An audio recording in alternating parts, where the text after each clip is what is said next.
Chegou a hora do programa mais cultural da TV brasileira. Não é. Mas pelo menos é o mais engraçado. Não, também não é. Mas no mínimo é o preferido da Marcelinha. Não é não! Não é não? Então vai ficar sem internet hoje. Não, é o meu favorito. Eu te amo do meu coração. Eu assisto isso todos os dias. Tô sabendo. Eu prefiro falar que assisto pra não ficar sem internet.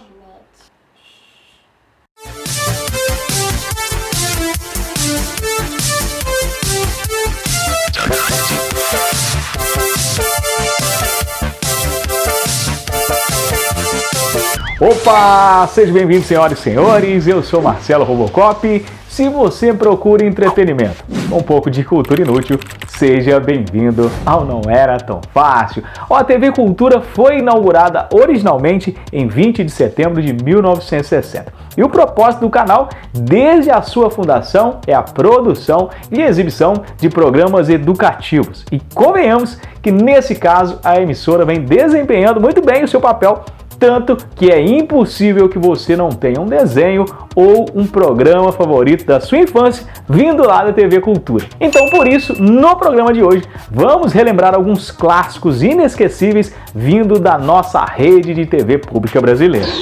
Se você é curioso e gosta de saber como as coisas são feitas, seja bem-vindo a esse novo episódio do nosso programa. Agora, se você é mais conservador, talvez eu possa estragar um pouquinho as suas memórias afetivas, mostrando alguns bastidores, como por exemplo, do saudoso Gloob Gloob, em que a dupla aquática do programa nem eram peixes de verdade. Gloob, o que você tá fazendo? Eu? É. Ginástica. Gloob, que ginástica é essa? Você nem se mexe assim, não adianta. Não. Essa é uma nova modalidade. É só ficar assim paradão que já serve como exercício. Vamos lá. Quem foi que te ensinou isso daí, hein? Não fui eu mesmo que inventei. Pois é, já faz 30 anos que você assistia Gloob Gloob na TV. Nossa, 30 anos? Caramba, nessas horas que a gente pensa que tá velho, misericórdia. O Gloob Gloob estreou na TV Cultura em 1991. No começo, era um quadro dentro do programa Rá-Tim-Bum e o programa fez tanto sucesso que ficou no ar até 1999. Os atores que faziam os peixes eram Carlos Mariano e Célia Homem de Melo. Isso na fase do Rá-Tim-Bum, e tempos depois surgiu o programa Gloob Gloob, que manteve o Carlos Mariano, mas a Gloob dessa vez foi interpretada pela atriz Gisela Arantes. Só para ter noção da trabalheira que era nos bastidores do programa, os atores contaram que demoravam entre 1h30 e 3 horas para se caracterizar entre maquiagens, próteses, roupas apertadas, e depois de tudo pronto, ainda tinha as gravações que eram feitas em frente a um aquário de verdade, usando recursos de chroma key para dar vida aos descendentes do Nemo. Pois é, eu falei que o Gloob Gloob estreou no programa Rá-Tim-Bum, que era um dos maiores sucessos da TV Cultura no início dos anos 90. Esse programa era demais e tinha quadros mega divertidos como o Professor Tibúrcio. Professor Tibúrcio. Olá, classe! Olá, professor Tibúrcio! Um mais educativo da Esfinge, que fazia a pergunta para os telespectadores. Oi, olha eu aqui de novo, no show da Esfinge, onde eu pergunto e você responde. Senta que lá vem história. Senta que lá vem história. E um outro bem legal que mostrava como as coisas eram feitas. Viu? Como se faz pra retirar o leite da vaca malhadinha? Viu? Como se faz pra gente beber o leite que sai lá da vaquinha? E por fim, tinha até o Carlos Moreno, garoto propaganda da Bombril, que fazia um personagem Euclides, amigo da Cobra Silvia. Silvia. Duvido que você saiba a diferença entre alto e baixo. Que fácil. Então, o Rá-Tim-Bum ficou no ar de 1990 a 1994, tendo 192 programas, e aí a TV Cultura planejava criar o Rá-Tim-Bum 2 para dar sequência ao programa, já que ele era sucesso. E aí, para dar uma nova cara ao Rá-Tim-Bum, resolveram contratar o diretor e produtor de cinema Karl Hamburger, E depois das primeiras ideias, decidiram que o programa aconteceria dentro de um castelo. Depois mudaram o formato, até que quando a TV Cultura assustou, já trabalhava num dos projetos mais audaciosos, caprichosos e caros da TV brasileira, o Castelo Rá-Tim-Bum. O programa só foi produzido graças a uma parceria entre TV Cultura e Fiesp. Mas bem antes do programa ir ao ar, a cenografia já trabalhava a todo vapor. Inicialmente foram criadas algumas maquetes e depois tudo seria produzido em grande escala na marcenaria. E para isso, várias técnicas e profissionais de diversas áreas artísticas trabalhavam incessantemente para fazer tudo nos mínimos detalhes. Como as proporções de tudo eram em tamanho real, as peças eram fabricadas na marcenaria e depois transportadas para o estúdio, onde seria montado o interior do castelo, que com certeza essa construção foi um dos maiores investimentos do programa. E o mais legal é que era totalmente diferente de outras construções cenográficas, porque nesse caso o cenário inteiro do castelo foi construído em 360 graus e com isso a câmera podia passear ou girar à vontade sem preocupação nenhuma de revelar os bastidores da produção e, claro,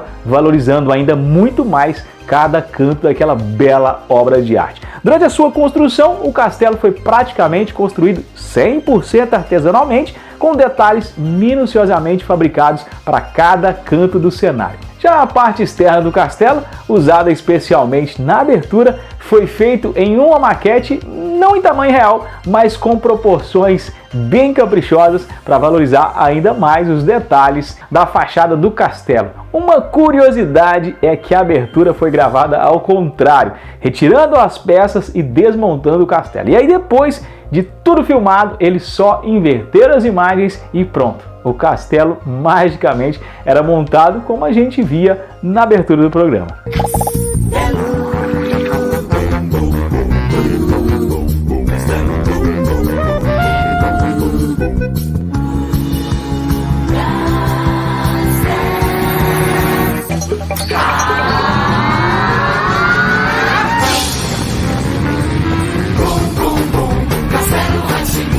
O Castelo Rá-Tim-Bum teve ao todo 90 episódios e foi produzido de 1994 a 97 e terminou com o orçamento mais caro da TV Cultura até hoje, tendo gasto algo em torno de 2,5 milhões de dólares. E todos os gastos foram divididos meio a meio entre a Fiesp e a TV Cultura. Bom, a TV Cultura sempre foi a TV mais educativa que conhecemos. A emissora sempre investiu muito em atrações não só para entretenimento, mas também sempre preocupada com a formação educacional das crianças. Outro sucesso da cultura que já ultrapassa 25 anos é o Cocoricó, que estreou no dia 10 de abril de 1996. Mas essa história começou um pouco antes. O programa nasceu a partir do especial de Natal Banho de Aventura, exibido em 1999 no programa Rá-Tim-Bum, onde o Júlio aparecia como protagonista. E daí em diante, o personagem ganhou alguns episódios curtinhos dentro do programa com histórias bem simples que eram divididas entre os desenhos animados. Mas como o personagem era muito carismático, logo a TV Cultura tratou de criar outros personagens e assim Júlio e sua turma ganharam o próprio programa em 1996. Quem conhece a gaita já sabe quem tá chegando. Quem conhece a gaita já sabe quem tá chegando. Tá na hora do cocoricó. Tá na hora da turma do Júlio. O Júlio na gaita, a bicharada no vocal, fazendo cocoricó. O Júlio na gaita, a bicharada no cocoral, cocoricó, cocoricó. Pois é, mas para quem vê o programa em casa não imagina o trabalhão que é nos bastidores. Para fazer o programa dá um mega trabalho e por trás de tudo tem uma equipe gigante para animar os personagens. E a equipe tem que fazer um verdadeiro malabarismo e às vezes precisam de até mais de um manipulador para cada personagem fazer determinadas cenas. E tudo precisa ser bem orquestrado. E para isso, os manipuladores geralmente usam um monitor de retorno para ficar de olho ali no enquadramento e facilitar a dublagem, já que geralmente é o próprio manipulador que mexe a boca e faz a voz do personagem também. Você brincou de massinha de modelar? Pois é, um dos meus desenhos favoritos depois do Doug, é claro. Na TV Cultura era o Pingo, aquele pinguim que não falava nada, mas nem precisava, né?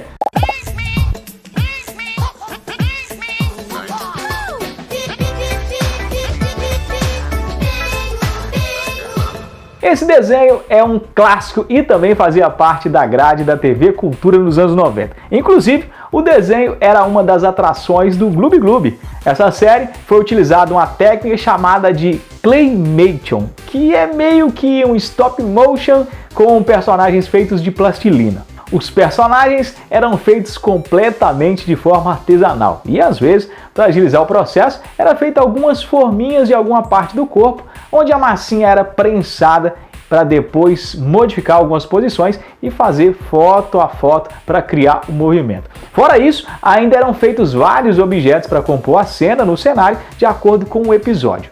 Essa série foi produzida de 1990 a 2006 para a televisão britânica e no Brasil fez muito sucesso na TV Cultura. Para quem curtiu o desenho, como eu, uma boa notícia é que a série ganhou um reboot japonês intitulado como Pingo in the City, lançado em 2017 com 2 temporadas e 52 episódios. E se você tiver curiosidade, encontre os episódios em alta resolução no YouTube e o melhor de tudo é que você nem precisa saber japonês.